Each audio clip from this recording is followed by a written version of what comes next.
Hello नमस्कार, science education point में आपका स्वागत है। आज की हमारी क्लास है हिंदी की कंपटीशन एग्जाम के लिए, जो कि यूपी टेट की तैयारी कर रहे हैं उनके लिए बहुत महत्वपूर्ण क्लास है ये। और जरा आज समझते हैं कि भाषा, व्याकरण और लिपि के परिचय के बारे में। पहले हम जानते हैं कि हिंदी भाषा की शुरुआत कैसे होती है, संविधान में क्या कहा गया है। तो हिंदी भाषा को संविधान सभा ने 14 सितंबर 1949 को भारत की राजभाषा स्वीकार किया था। तो क्या किया था, राजभाषा कब स्वीकार की गई है? 14 सितंबर 1949 को। ये पॉइंट याद रखें। अब राजभाषा कहते किसे हैं? सरकारी कामकाज के लिए जो भाषा प्रयोग की जाती है उसे हम राजभाषा कहते हैं। इसे हम अंग्रेजी में ऑफिशियल लैंग्वेज भी कहते हैं। अंग्रेजी में से क्या कहते हैं? ऑफिशियल लैंग्वेज भी कहते हैं। ये बात अध्याय 17 संविधान के अध्याय 17 और अनुच्छेद 343 में लिखी हुई है। ये बात अध्याय 17 और अनुच्छेद 343 में लिखी हुई है कि जो राजभाषा सरकारी कामकाज के लिए प्रयोग की जाती है। और हमारी हिंदी क्या है? एक राजभाषा है। तो हमारी जो हिंदी है वो क्या है? राजभाषा है। तो राजभाषा के बारे में समझे हमने। राजभाषा के पॉइंट याद रखें। 14 सितंबर 1949 को भारत की राजभाषा स्वीकार की गई। अगला पॉइंट हमारा राज्य भाषा। राज्य भाषा क्या होती है? जिस प्रदेश की राज्य सरकार द्वारा उस राज्य के अंतर्गत प्रशासनिक कार्य को संपन्न करने के लिए, किसको? प्रशासनिक कार्य को संपन्न करने के लिए जिस भाषा का प्रयोग किया जाता है उसे हम राज्य भाषा कहते हैं। तो प्रशासनिक कार्य को संपन्न करने के लिए जिस भाषा का प्रयोग किया जाता है उसे हम क्या कहते हैं? राज्य भाषा कहते हैं। राष्ट्रीय भाषा क्या है? समूचे राष्ट्र को भावात्मक एकता के सूत्र में बांध सकती है। तो राष्ट्र क्या है? राष्ट्र के लिए भाषा है। राष्ट्र को पूरे को एक भावात्मक रूप में बांध देती है, उसे हम राष्ट्रीय भाषा कहते हैं। इसको हम नए अलग अलग नामों से जानते हैं। राष्ट्र को भाषा कहते हैं लोक भाषा, मतलब लोगों की भाषा। नेशनल लैंग्वेज कहते हैं और लिंगुआ फ्रैंका कहते हैं। ये तीनों पॉइंट याद रखें। राष्ट्रीय भाषा के कौन कौन से नाम है? लोक भाषा, नेशनल लैंग्वेज और लिंगुआ फ्रैंका। ये तीनों पॉइंट आपके एग्जाम में आते हैं कि राष्ट्रीय भाषा और किस नाम से जानते हैं तो आप लगा सकते हैं। तो राष्ट्रीय भाषा क्या है? समूचे राष्ट्र की भावात्मक एकता को सूत्र में बांध रखती है। राज्य भाषा क्या थी? प्रशासनिक कार्य के लिए राज्य सरकार द्वारा। राजभाषा क्या थी? जो हम ऑफिशियल वर्क के लिए इस्तेमाल कर रहे हैं, ऑफिशियल लैंग्वेज है हमारी। अब हम चलते हैं भाषा के ऊपर। अगला पॉइंट है हमारा भाषा क्या होती है। भाषा क्या है? भाषा है विचार और भावों के आदान प्रदान का जो साधन है। हम जो बोल रहे हैं तो एक सार्थक जो साधन है उसे हम भाषा कहते हैं। विचारों व भावों के आदान प्रदान का जो साधन है उसे हम कहते हैं भाषा। भाषा जो वर्ड है ये भाष धातु से बना है। किससे बना है? भाषा जो वर्ड है भाष धातु से बना है, जिसका मतलब होता है जानना। जिसका मतलब होता है, ये धातु से बना हुआ वर्ड है जिसका मतलब है, अर्थ होता है जानना।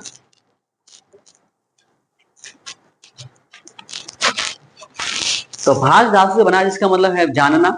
अब भाषा को जान रहे हैं, आदान प्रदान है उसके बारे में हम जानते हैं। भाषा दो प्रकार की होती है, एक लिखित भाषा और मौखिक भाषा। हम तीसरी भाषा पढ़ते हैं कि सांकेतिक भाषा, लेकिन मुख्य रूप से भाषा दो प्रकार की होती है, एक लिखित भाषा और एक मौखिक भाषा। एक होती है लिखित भाषा और एक होती है मौखिक भाषा। लिखित भाषा और नंबर 2 पर होती है मौखिक भाषा।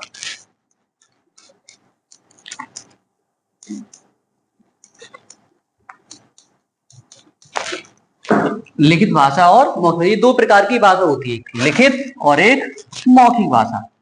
अब इन भाषाओं को भी हम अलग अलग तरीके से इस्तेमाल करते हैं, एक औपचारिक रूप में और एक अनौपचारिक रूप में। भाषा को हम अलग अलग रूप में इस्तेमाल करते हैं, एक औपचारिक में और एक अनौपचारिक में। तो औपचारिक क्या जरा इसे समझे। तो दो प्रकार जान ली भाषा के हमने, एक लिखित भाषा और एक मौखिक, और तीसरी होती है सांकेतिक भाषा। लेकिन मुख्य रूप से दो ही भाषाएं, मौखिक और लिखित। एक होती है औपचारिक भाषा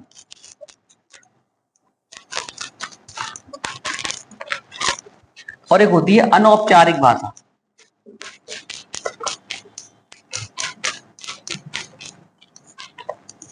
एक जो सिस्टमेटिक तरीके से जो सीखी जाती भाषा उसे हम औपचारिक भाषा कहते हैं।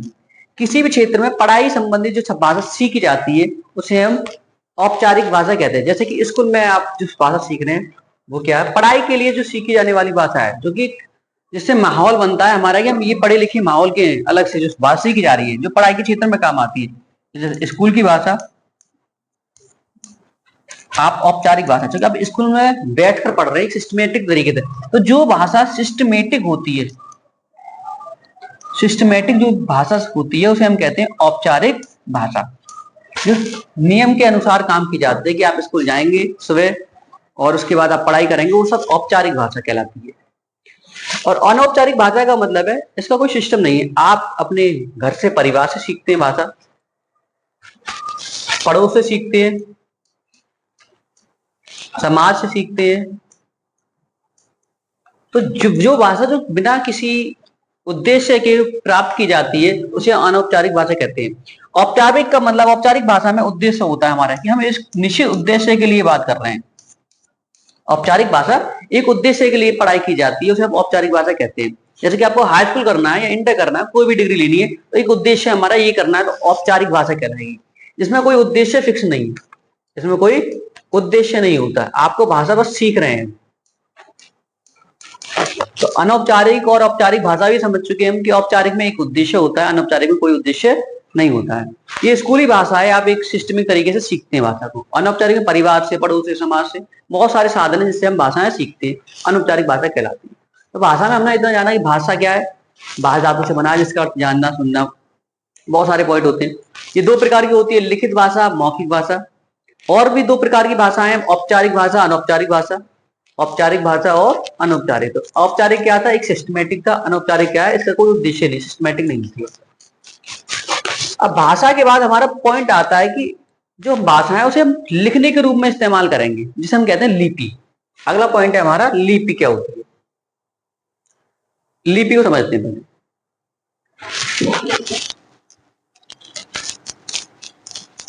लिपि है हमारी भाषा को लिखने का जो इकाई होती है उसे हम लिपि कहते हैं। भाषा को लिखने की इकाई को हम क्या कहते हैं, लिपि कहते हैं। भाषा को, ध्वनियों को जो लिखने का है, हमारे पास जिन चिन्हों का प्रयोग किया जाता है, तो भाषा को लिखने के लिए जिन चिन्हों का प्रयोग किया जा रहा है उसे हम लिपि कहते हैं। क्या लिख देता हूं मैं, भाषा को लिखने के लिए जिन चिन्हों का प्रयोग किया जाता है, जिन चिन्हों का प्रयोग किया जाता है उन्हें हम लिपि कहते हैं। भाषा को लिखने के लिए जिन चिन्हों का प्रयोग किया जाता है उसे हम क्या कहते हैं, लिपि कहते हैं। जैसे कि हमारे भाषा, हिंदी भाषा की जो लिपि है, हिंदी और संस्कृत दोनों भाषा की जो लिपि है, हिंदी की और संस्कृत की, वो क्या है, देवनागरी। हमारी लिपि कौन सी है, देवनागरी। अगर बात करते हैं हम अंग्रेजी भाषा की लिपि का नाम क्या है, अंग्रेजी भाषा की जो लिपि है उसे हम कहते हैं रोमन। तो लिपि क्या है कि लिखने के लिए हम जिन चिन्हों का प्रयोग कर रहे हैं, किसका प्रयोग, तो लिखने के लिए हम जिन भाषा को लिखने के लिए चिन्हों का प्रयोग करते हैं उसे हम क्या कहते हैं, लिपि कहते हैं। इस प्रकार हिंदी और संस्कृत की लिपि देवनागरी, अंग्रेजी की रोमन है। तो ये हमने जाना है कि लिपि क्या होती है, चिन्हों का प्रयोग किया जाता है, हम लिपि कहते हैं। तो भाषा और लिपि जान चुके। तो भाषा के माध्यम से कुछ होते हैं वर्ड हमारे पास, वर्ड के माध्यम से बनते हैं, वर्ड को जोड़ दिया जाए, संयोग से बनेगा हमारे पास। वर्ड को सिस्टमेटिक तरीके से लिखना वर्णमाला कहलाता है। वर्ड के संयुक्त रूप को हम शब्द कहते हैं, और शब्द के संयुक्त रूप को हम, ये सार्थक रूप जो है हमारा, उसे हम वाक्य कहते हैं। तो भाषा की सबसे छोटी इकाई वो कहलाती है वर्ड। भाषा की सबसे छोटी इकाई कहलाती है क्या, वर्ड। वह छोटी से छोटी ध्वनि जिसके टुकड़े नहीं किए जा सकते उसे हम वर्ड कहते हैं। वर्ड और ध्वनि एक ही बात है। तो वर्ड क्या है कि जिसके टुकड़े नहीं कर सकते वर्ड कहलाता है। जैसे कि छोटा आ, ये क्या है, वर्ड है, तो इसके टुकड़े नहीं हो सकते तो वर्ड कहलाता है। वर्डों के संयोग से क्या बनता है, शब्द बनता है जिसका कोई अर्थ हो। शब्दों के संयोग से क्या बनता है, वाक्य बनता है जिसका कोई ना कोई अर्थ होता है, उसे हम वाक्य कहते हैं। तो हमने जाना कि लिपि क्या है, भाषा क्या है। वर्ड किसे कहते हैं, छोटी ध्वनि होती है जिसके टुकड़े नहीं किए जा सकते। वर्णों के योग से बनता है शब्द, शब्द के योग से बनता है वाक्य। इनके कोई सार्थक मतलब होता है तब ये शब्द या वाक्य कहलाती है। तो सार्थक रूप होना जरूरी है। तो भाषा, लिपि। अब हम चलते हैं आगे अपने वर्णमाला की तरफ। वर्णमाला दो प्रकार की होती है, एक होता है स्वर और एक होता है व्यंजन। स्वर को हम संस्कृत में अच भी कहते हैं। स्वर को हम संस्कृत में क्या कहते हैं, अच कहते हैं। स्वर 11 होते हैं। स्वर कितने होते हैं, स्वर होते हैं 11। स्वर 11 होते हैं, छोटा, बड़ा, छोटी, बड़ी, छोटाऊ, बड़ाऊ, ऋषि, छोटी, बड़ी, छोटाऊ और बड़ाऊ। तो स्वर की संख्या कितनी है अगर पूछा जाएगा हिंदी भाषा में, 11 है। और संस्कृत में स्वरों की संख्या पूछी जाएगी तो आपको बताने 13 है। तो हिंदी भाषा में संस्कृत की संख्या 11 है। स्वर को हम अचवी कहते हैं। छोटा आ, ये छोटा आ है, ये छोटी ई, छोटा ऊ और ऋषि। ये छोटे छोटे आपको चार दिख रहे हैं, छोटा आ, छोटी ई, छोटा ऊ और ऋषि।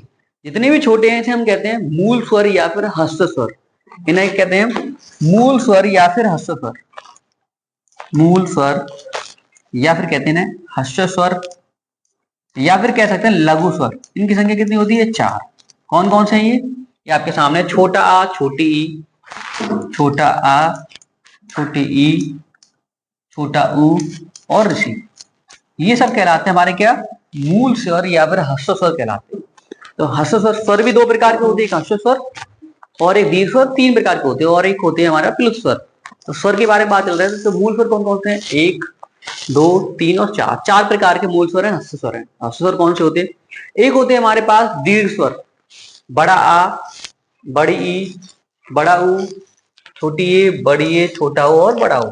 ये सब कहलाते हैं हमारे दीर्घ स्वर। क्या कहलाते हैं? दीर्घ स्वर। दीर्घ स्वर की संख्या कितनी है हमारे पास? 1, 2, 3, 4, 5, 6, 7। तो दीर्घ स्वर की संख्या कितनी है? 4। जो बड़े बड़े हैं वो सब क्या कहलाएंगे? दीर्घ स्वर कहलाएंगे। छोटे वाले कहलाते हैं हस्त स्वर। दीर्घ स्वर की संख्या 7 होती है और हस्त स्वर की संख्या 4 होती है। एक और होते हैं हमारे प्लुत स्वर। स्वर में एक और होता है हमारा पॉइंट, प्लुत स्वर। ये पहला, ये दूसरे स्वर के प्रकार और तीसरे स्वर के प्रकार। तीसरा है हमारा प्लुत स्वर।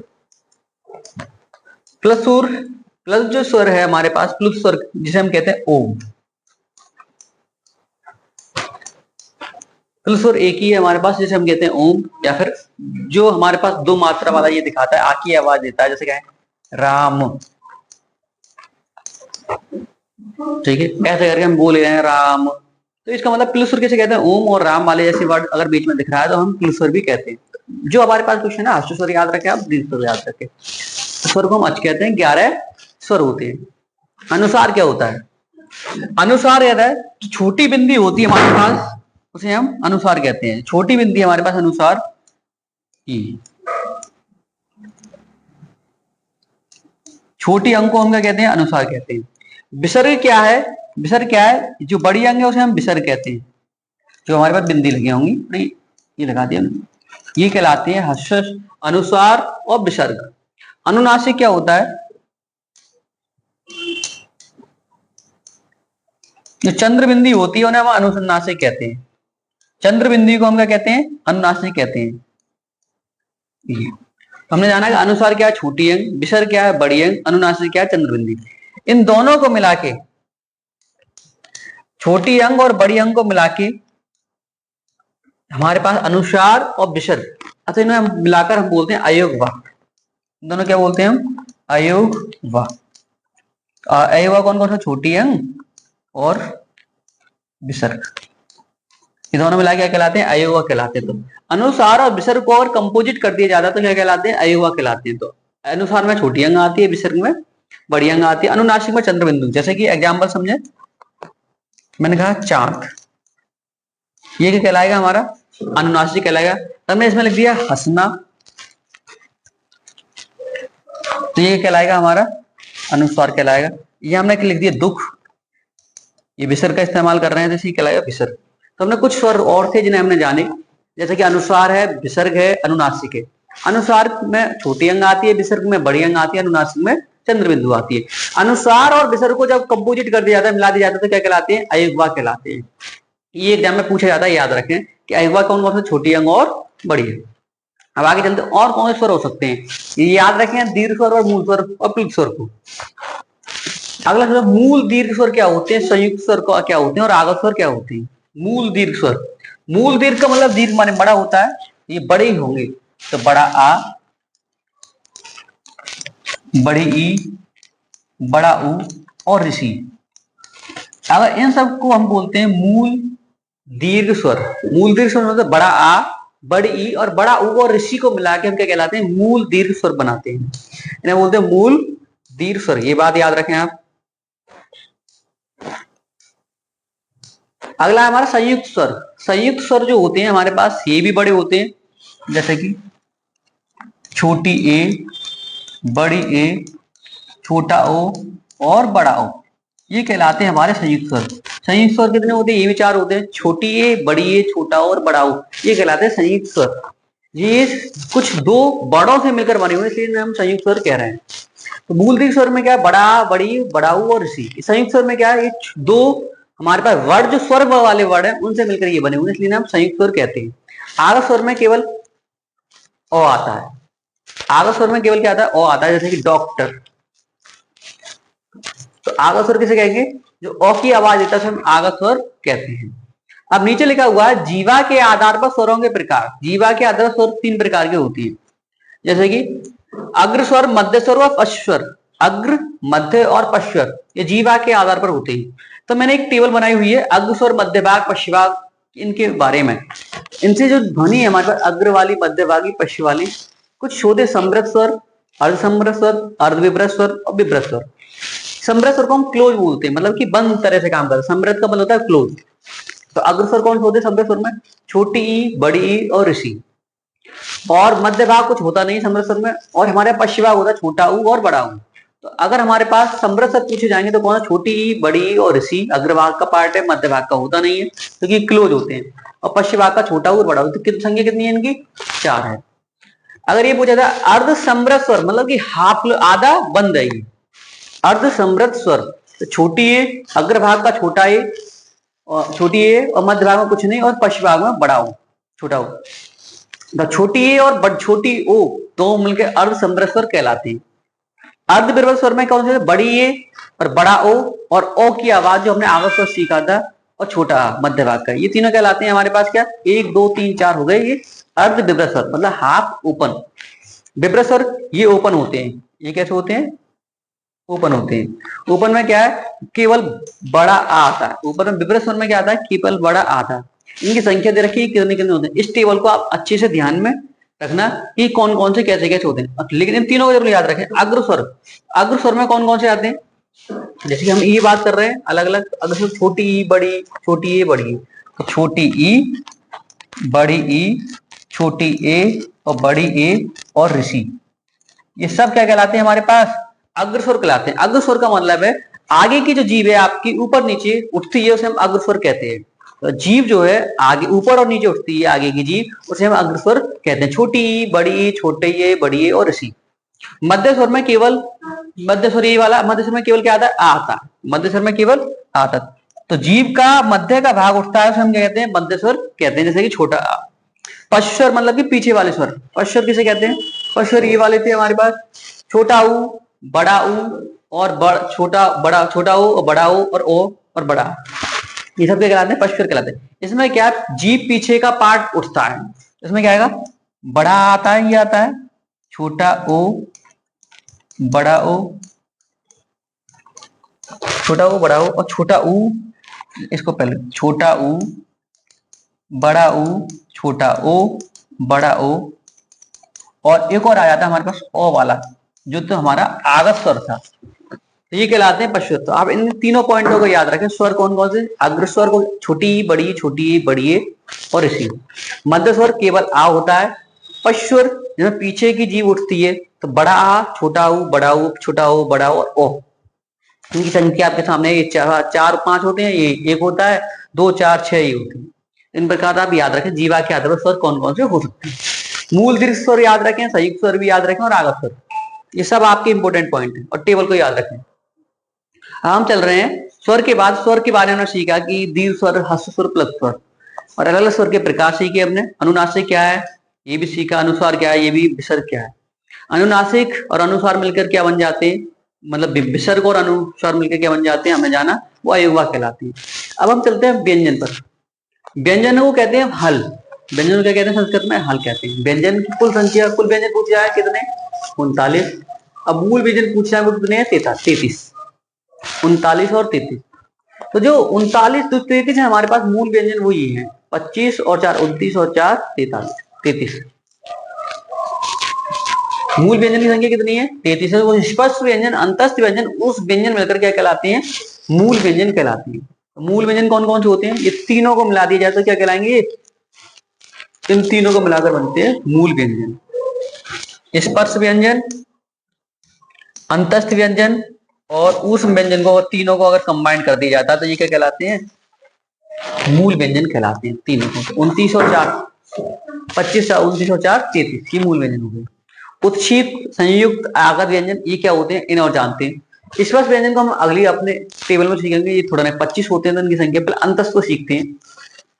अंतस्थ जो व्यंजन होते हैं वो होते हैं या, रा और ला और वा, ये कहलाते हैं हमारे अंतस्थ व्यंजन। या, रा, ला और वा क्या कहलाते हैं? हमारे अंतस्थ व्यंजन। इनमें भी कुछ आते हैं लुंठित व्यंजन और कुछ होता है पार्श्विक व्यंजन। तो रा वाले को बोलते हैं लुंठित और ला वाले को बोलते हैं पार्श्विक व्यंजन। तो अंतस्थ व्यंजन कौन कौन से? या फिर कहें तो अर्ध विव्रत भी कहते हैं, अर्ध विव्रत व्यंजन भी कहते हैं। आप ले सकते हैं अर्ध विव्रत।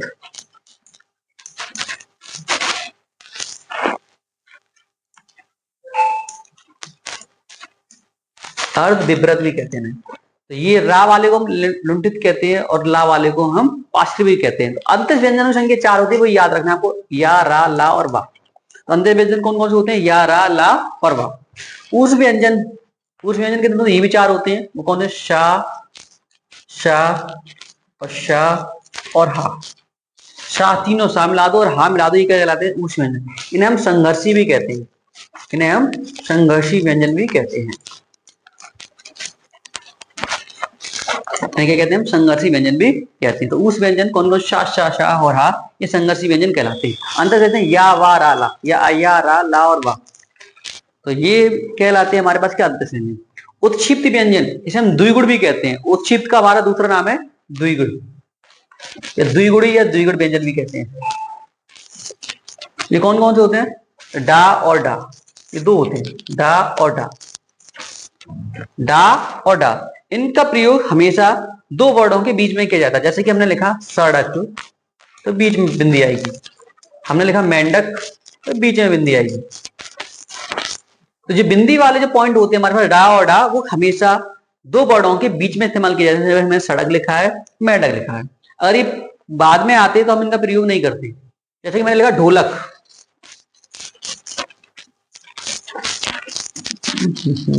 ढोलक, ढोलक में हम बिंदी नीचे नहीं लगाएंगे क्योंकि ये आगे आ गया है। तो इनका बिंदी वाले वर्णों का प्रयोग जो किया जाएगा, द्विगुण उच्छित का प्रयोग किया जाएगा, वो केवल दो वर्णों के बीच में किया जाएगा।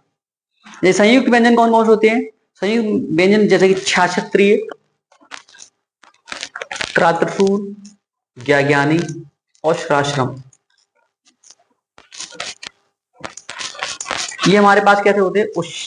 संयुक्त व्यंजन कहलाते हैं। ये दो वर्णों से मिलकर बने होते हैं, इसलिए हम संयुक्त व्यंजन कहते हैं। कौन कौन से? छा बना होता है का और शा से, का प्लस शा। त्रा बना होता है ता से, आधा ता और रा। ज्ञा बना होता है जा से प्लस या टी से। श्राश्रम बना होता है शा से और प्लस रा से। ये सब बने होते हैं। तो छा, त्रा, ज्ञा, श्रम किस किस से मिलकर बने होते हैं, ये भी आपको याद रखना है, शास्त्र। ठीक है। अगला पॉइंट हमारा आगत व्यंजन। आगत व्यंजन कौन कौन से होते हैं? ये दो होते हैं। नुक्ता वाले जो होते हैं, जो अरबी फारसी के जो वर्ड दे रखे हैं जा और फा, जो आगत व्यंजन होते हैं कौन कौन से? जा और फा, लेकिन इनके आगे नीचे यहाँ पर नुक्ता लगा होता है। जा और फा में क्या होता है? नुक्ता लगा होता है, इसे कहते हैं आगत व्यंजन, जो कि अरबी और फारसी के। तो व्यंजनों की श्रृंखला में हम जाना कि स्पर्श व्यंजन क्या है, इसे हम थोड़े अभी आगे जानेंगे। अंतः चार होते हैं, या, रा, ला और वा। उस व्यंजन कौन से? उस व्यंजन को सा, शा, हा, जो मतलब कि संघर्षी, जो जीव के रगड़ने के साथ चलते हैं, जो गर्मी पैदा करते हैं, उसे हम उस व्यंजन कहते हैं। उत्क्षिप्त व्यंजन किसे कहते हैं? द्विगुण का दूसरा नाम है इनका डा और डा। ये कहां प्रयोग किए जाते हैं? ये दो वर्डों के बीच में किए जाते हैं, जैसे कि सड़क और मेंढक। और जो हमारा था अगला था संयुक्त व्यंजन, छा, त्रा, ज्ञा और श्रम, ये दो वर्डों से मिलकर बने होते हैं, का और प्लस सा, ता और रा, जा और याटी और शा और रा। और हमने आगत व्यंजन को जाना था, वो थे हमारे पास जा और फा, जो कहलाते हैं अरबी और फारसी के वर्ड। अब आगे चलते हैं। ये हमारे पास स्पर्श व्यंजन, जिनको हम बात कर रहे थे, ये बड़ा इंपॉर्टेंट है। स्पर्श व्यंजन की संख्या कितनी है? ये 25 दे रखी है। इसके ये वर्ग कहां से? का वर्ग से लेकर जो पा वर्ग तक व्यंजन आते हैं, उसे हम कहते हैं स्पर्श व्यंजन। का वर्ग में आते हैं का, खा, गा, घा और अड़ा, चा, छा, जा, झा और अड़ा, टा ठा डा डा अना, ता था दा धा और अड़ा, पा फा वा भा और मा। और पीछे वाले जो वर्ड दे रखे हैं हमारे पास, तो अणा से लेकर और नीचे मा तक, ये सब कहलाते हैं, ये पीछे वाले जो वर्ड है हमारे पास अणा से लेकर नीचे ना तक, ये कहलाते हैं हमारे पास, ये पंचमा अक्षर कहें हम इनको, पंचमा अक्षर। देखिए 5वें नंबर पर आ रहे हैं, इसे हम पंचम अक्षर भी कहते हैं। इनकी जो आवाज आती है वो अनुनासिक या नासिक के व्यंजन भी कहते हैं, नासिक के से आती है कि नाक के द्वारा ये बोले जाते हैं, इसलिए हम नासिक के व्यंजन भी कहते हैं। लेकिन आगे वाले जो दे रखे का वर्ग, चा वर्ग, टा वर्ग, ता वर्ग और पा वर्ग, ये बहुत इंपॉर्टेंट पॉइंट है कि का वर्ग कहां से बोले जाएंगे, ध्वनि का स्थान कहां से, चा का कहां से, टा का कहां से और ता का कहां से। का वर्ग जो है कंठ से बोले जाते हैं, का वर्ग जो है कंठ से इस्तेमाल किए जाते हैं।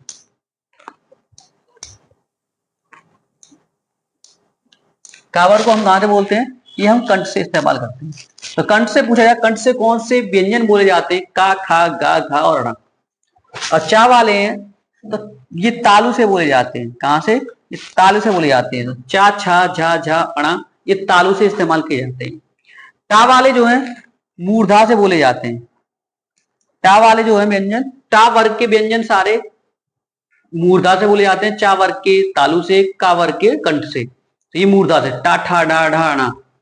ता वर्ग के जो होते हैं दंत से बोले जाते हैं, ता था दा धा और ना, ये दंत से बोले जाते हैं। पा वर्ग के जो व्यंजन होते हैं वो ओष्ठ से बोले जाते हैं, कहां से, ओष्ठ से। तो आपको ये याद रखना है कि का वर्ग के व्यंजन कहां से बोले जा रहे हैं, कंठ से बोले जा रहे हैं, चा वर्ग के तालु से, टा वर्ग के व्यंजन मूर्धा से, ता वर्ग के दंत से और पा वर्ग के ओष्ठ से। इन्हें आप याद कर सकते हैं। और व्यंजन को हम कैसे डिवाइड कर सकते हैं, हमने इन पर कुछ काउंटिंग कर दी, जैसे कि ये 1 नंबर पर आता है,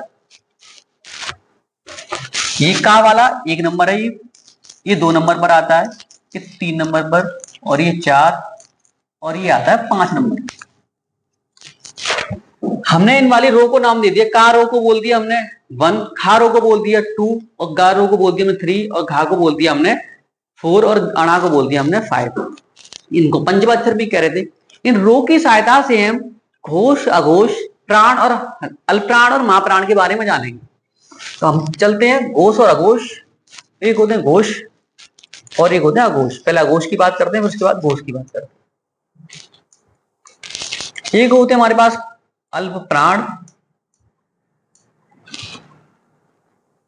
अल्प प्राण, और एक होते हैं हमारे पास महाप्राण,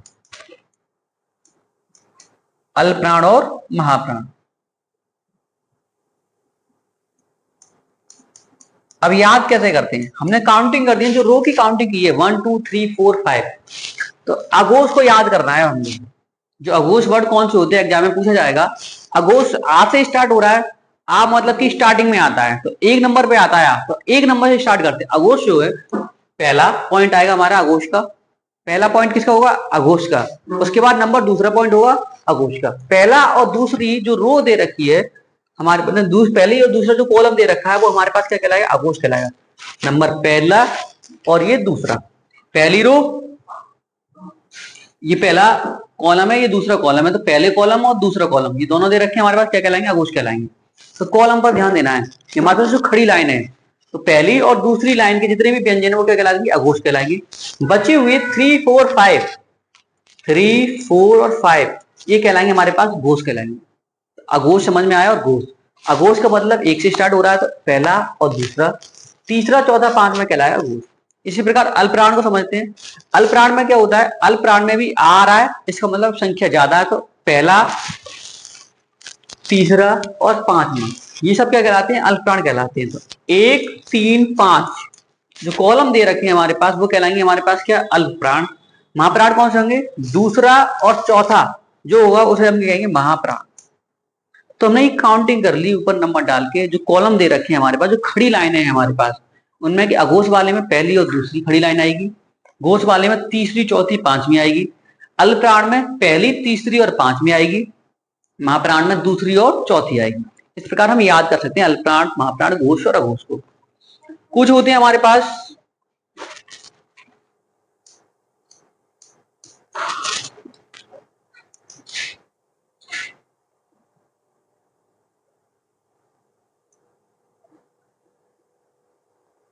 जैसे कि ये।